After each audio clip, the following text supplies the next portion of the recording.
Viral di media sosial sebuah video yang memperlihatkan aksi seorang wakil Bupati Kulon Progo Ambar Purwoko saat upacara penurunan bendera HUT ke-80 RI Minggu 17 Agustus.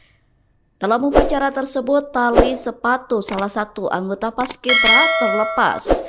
Tali sepatu tersebut tiba-tiba terlepas ketika petugas Paskibra hendak melipat bendera. Situasi itu membuat prosesi pelipatan bendera sempat terhenti cukup lama, sebab jika anggota Paskibra itu salah bergerak, maka dirinya bisa terjatuh. Kedua anggota Paskibra yang bertugas melipat bendera itu memilih berdiri tenang. Melihat kondisi itu, Wakil Bupati Kulon Progo Ambar Purwoko langsung turun tangan.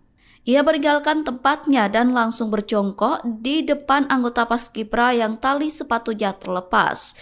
Ambar Purwoko kemudian mengikatkan kembali tali sepatu anggota Paskibra tersebut. Setelah tali sepatu terikat, Ambar kembali ke panggung, sementara petugas Paskibra melanjutkan prosesi penurunan bendera. Upacara penurunan bendera itu kemudian bisa berjalan tanpa hambatan.